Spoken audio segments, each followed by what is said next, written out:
কলেজে যে ঘটনাটা ঘটলো সেই মেয়েটির মা স্বয়ং নিজে নবান্ন অভিযান নিয়ে মুখ খুলেছে বন্ধুরা। শুধু কি আরজি কর 14 দিনে 1400-র বেশি রেপ হয়ে গেল, মানুষের মধ্যে ভয় নেই, এত বড় একটা আন্দোলন হচ্ছে একটা রেপকে নিয়ে, আমরা কিছুই করতে পারছি না। হাই হাই বন্ধুরা, এই ডক্টর তিলক তোমার আসল খুনি ফাঁস। পুলিশের কাছে মুখ খুলে বলে দিল সবকিছু সঞ্জয় রায়। তাহলে কি বন্ধুরা আসল খুনি সন্দীপ ঘোষ? তো চলুন বন্ধুরা পুরো ভিডিওটা দেখতে থাকুন, তাহলে সবকিছু জানতে পারবেন। বন্ধুরা তোমাদের কাছে অত্যন্ত ইম্পর্টেন্ট একটা ভিডিও নিয়ে এসেছি বন্ধুরা। এই যে তিলক তোমার মা, মানে এই যে মেয়েটির মা, আর যে আরজিকর কলেজে যে ঘটনাটা ঘটলো সেই মেয়েটির মা স্বয়ং নিজে নবান্ন অভিযান নিয়ে মুখ খুলেছে বন্ধুরা। উনি কি বলেছেন চলো তোমাদেরকে সবটা বলবো, সবটা শোনাবো বন্ধুরা। আরেকটা কথা যেটা আরো বেশি ইম্পর্টেন্ট, যে এই ধৃত সঞ্জয় রায়, এই সঞ্জয় রায়ের গার্লফ্রেন্ড এবার সামনে এসছে। ওই গার্লফ্রেন্ড থেকে কি জানা গেছে চলো ভিডিওটা দেখো, সবটা জানতে পারবে। চলো হ্যালো বন্ধুরা, welcome back to my channel. তোমাদের সবাইকে আমার নতুন একটি ভিডিওতে স্বাগত বন্ধুরা।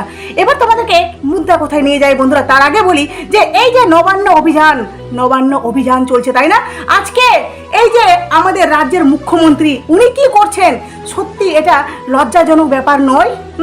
একজন মন্ত্রী হয়ে তাই না, একজন রাজ্যমন্ত্রীর কাছে মানে কিছু জনগণ বা বলতে পারো যে যুব সমাজ, এই স্টুডেন্টরা, এই ছাত্র সমাজরা জিজ্ঞাসাবাদ করতে যাবে বা ওনার কাছে কিছু প্রশ্ন রেখেছে বা ওনাকে ওনার অক্ষমতার জন্য সেই পদ থেকে ত্যাগ করার একটা স্লোগান চলছে তাই না।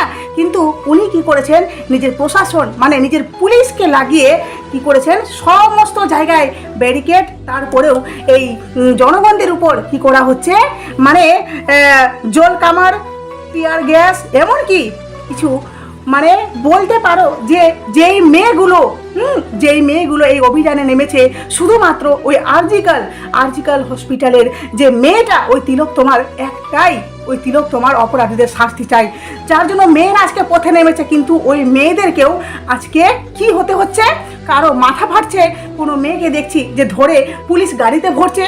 কেন মেয়েদের উপর অত্যাচার, কেন যেখানে একটা শান্তিপূর্ণভাবে মিছিল হচ্ছে সেখানে কেন এই ধরনের অত্যাচার করা হচ্ছে মেয়েগুলোর উপরে? আর যেই মানে যারা গেছে এই মিছিলে, সত্যি তাদের প্রতি হাজার কোটি সম্মান জানাই, হাজার কোটি তাদের প্রতি প্রণাম, কারণ তারা বুকে বলতে পারো সত্যি তাদের মধ্যে ক্ষমতা আছে যে এই মিছিলে ওনারা সামিল হয়েছেন। এমনকি নবান্ন অভিযানে অনেক কষ্ট করেছেন, অনেকটা চেষ্টা করেছেন সেই বেড়াগুলোকে ভাঙার বা বেড়াগুলো পেরিয়ে যাওয়ার, কিন্তু পুলিশ এত অত্যাচার করছে যে সত্যি জানি না শেষটা কি হবে। এবার আসি মুদ্রা কথায় বন্ধুরা, যে এই যে ধৃত সঞ্জয় রায়ের যে গার্লফ্রেন্ড এবার সামনে এসে, তোমাদেরকে প্রথমত বলি যেদিন এই ঘটনাটা ঘটে বন্ধুরা, সেদিন কিন্তু এই সঞ্জয় প্রথমত গেছিল গিয়ে সোনাগাছিতে। সেখানে সঞ্জয় কিন্তু নিত্যদিন যায়, তার ওখানে একটা আড্ডা আছে, ঠিক আছে। বলতে পারো সোনাগাছিতে কেন যায় সেটা তোমরা আশা করি জানো। তো সোনাগাছিতে গেছিল, এবার সেখানে তার বন্ধু আর ওই ছেলেটি যায়। আর কেন যায়, সেখানে যাওয়ার পর তাদের মধ্যে একটা মানে বলতে পারো যে কোনো এমন আলোচনা হয়েছিল বা কোনো কিছুর কারণে তারা কিন্তু সেখান থেকে রিটার্ন ব্যাক করে, আর সেখান থেকে ব্যাক করার পর তারা আরেকটা জায়গায় যায়, যেটা জায়গার নাম হলো গিয়ে চেতলা, ঠিক আছে। সেই জায়গাটা যায়, সেটাও কিন্তু বলতে পারো যে এই রেড পয়েন্ট, ঠিক আছে। তো সেটাও কিন্তু রেড লাইট এরিয়া। আর সেখানে গিয়ে মানে এই যে তার বন্ধু, এই যে সঞ্জয় রায়ের যে বন্ধু, একদম ভ্যালিড খবর তোমাদের কাছে দিচ্ছি বন্ধুরা, প্রত্যেকটা সঠিক খবর তোমাদের কাছে বলছি। এই যে সঞ্জয় রায়ের যে বন্ধু সৌরভ, মানে সেই ছেলেটি কিন্তু সে যেই বলতে পারো যে ইন্টেনশনে গেছিল সেটা কিন্তু সে সাকসেস করতে সে ভিতরে ঢুকে পড়ে, কিন্তু এই সঞ্জয় বাইরেই ছিল। আর বাইরে সে কি করছিল, সে কিছু মেয়ের সাথে বলতে পারো যে মানে টিটকারি বা কমেন্ট আলফাল। তারপরেও এই সঞ্জয়ের যে মোবাইলটা সিবিআই তদন্ত করেছে, ওই মোবাইল থেকে, ওই জায়গা থেকে, হ্যাঁ ঠিক মানে ওই সময় ওই ছেলেটি তার গার্লফ্রেন্ডের সাথে কথা বলেছে, যেটা মোবাইল ইনকোয়ারির মাধ্যমে সিবিআই কিন্তু ধরে ফেলেছেন। এমনকি সেই সময় মেয়েটি কিন্তু কিছু অশ্লীল পিক সঞ্জয়ের মোবাইলে পাঠায়, যেটা হয়তো সঞ্জয় বলতেই পারে নিজের প্রেমিকাকে, তাই না। তো যাই হোক, প্রেমিকা নিজের প্রেমিককে সে পিকগুলো পাঠিয়েছে। আর যখন মানে মেয়েটা বুঝতে পেরেছে, কিন্তু মেয়েটা ভয়ে কিন্তু এই পিকগুলোকে আবার ডিলিট করে দেয়। আর সেই ডিলিটের বলতে পারো যে সূত্র ধরে কিন্তু মেয়েটাকে মানে খুঁজে বের করা হয়েছে বা মেয়েটাকে সিবিআই মানে জিজ্ঞাসাবাদ করেছে বা মেয়েটাকেও জিজ্ঞাসা করা হয়েছে। কিন্তু মেয়েটার কি নাম বা মেয়েটার কি অ্যাড্রেস সেটা কিন্তু তোমাদের সামনে আমি বলছি না, কারণ সেটাকে কিন্তু সামনে আনা হয়নি, ঠিক আছে। এবার তোমাদেরকে বলি বন্ধুরা, এই যে একের পর এক সত্য সামনে আসছে, মানে সঞ্জয়ের মতো ছেলেরও, যেই ছেলে প্রত্যেকদিন সোনাগাছিতে যায়, যেই ছেলে বলতে পারো যে এত কিছু মানে নিত্যদিন মদ্যপান করে, সেই ছেলেরও আবার গার্লফ্রেন্ড ভাবা যায়। তারপরেও বলি যে তারা সেখান থেকে রিটার্ন করে আবার গেছিলো গিয়ে এই আরজিক্যাল কলেজে, দুজনে কলেজে বলছি হসপিটালে, ঠিক আছে। তো দুজনে কিন্তু গেছিলো এই মানে ওই সঞ্জয় আর সৌরভ দুজনে কিন্তু আবার সেখান থেকে বেক করে আরজিক্যাল কলেজে যায়। আর সেখানে কেন যায়? কারণ সৌরভ কিন্তু তার দাদার কাছ থেকে, তার দাদা এডমিট ছিল সেখান থেকে কিছু টাকা, তার দাদার কাছ থেকে টাকা নেওয়ার জন্য। এবার সেখানে গিয়ে মানে যখন যাই তখন দুজনে ভিতরে ঢুকে, কিন্তু মানে পরবর্তীতে কি হয়েছে, সৌরভ চলে এসছে কিন্তু সঞ্জয় সেখানেই থেকে গেছে, বাইক সঞ্জয়ের সেখানেই ছিল আর সঞ্জয় কিন্তু ভিতরে ছিল। এবার সেখানেই সঞ্জয় কিন্তু উপরে যায় সেমিনার হলে। এবার তোমাদেরকে এই কথাটা বলে দিই, সেখানেই কিন্তু সিসিটিভি ক্যামেরাতে ক্যামেরা বন্দি হয়েছে যে সঞ্জয় সেখানে কেন গেল, কেন তার বন্ধু সঞ্জয়কে রেখে কেন চলে আসলো বাইরে। এখানে অনেক প্রশ্ন সিবিআইয়ের সামনে এসছে বা সিবিআই জিজ্ঞাসাবাদ করেছে, এমনকি এখান থেকেই অনেক তথ্য মানে সিবিআইয়ের মনে বলতে পারো যে অনেক প্রশ্ন হচ্ছে, আর সেখান থেকে অনেক তথ্য আমাদের সামনে আসছে বন্ধুরা।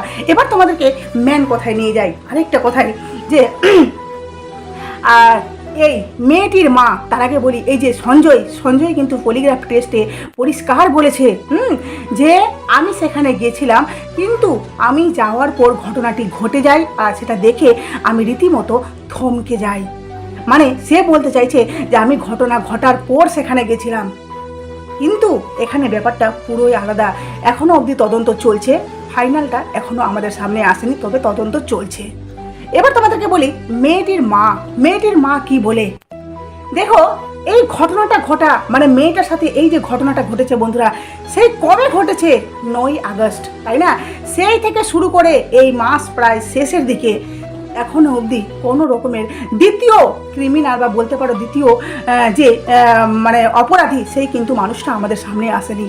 আর এই যে দেখতে পাচ্ছ যে যুব সমাজের যে অভিযান, নবান্ন অভিযান, আমি খুব ইচ্ছা বা খুব আমার ছিল যে না আমি যাবই, কিন্তু আজকে যেহেতু জন্মাষ্টমী উপোস করেছি, তারপরে কিন্তু বলতে পারো যে আমার শারীরিক অবস্থা একদম ভালো নেই, কারণ অতিরিক্ত ঠান্ডা লেগেছে, হ্যাঁ, তো যার জন্য আমি যেতে পারিনি। কিন্তু যারা গেছে বা কি বলবো, মানে যেই সব জনগণ বা যেই সব যুব সমাজ, প্রত্যেকটা মানুষকে আমি অনেক অনেক অনেক শ্রদ্ধা জানাই। সত্যি ওনারা যে বল নিয়ে বা বলতে পারো বুকে সাহস নিয়ে যে গেছে, সত্যিকারই মানে এই যে যুব সমাজের যে পাওয়ার, এটা কিন্তু রাজ্যমন্ত্রীকে ভাবতেই হবে যে জনগণ চাইলে কিছুই করতে পারে। হ্যাঁ, উনি যথেষ্ট চেষ্টা করেছেন ব্যারিকেড দিয়ে নিজেকে আটকানো, দেখা যাক লাস্টটা কি হয়, তাই না?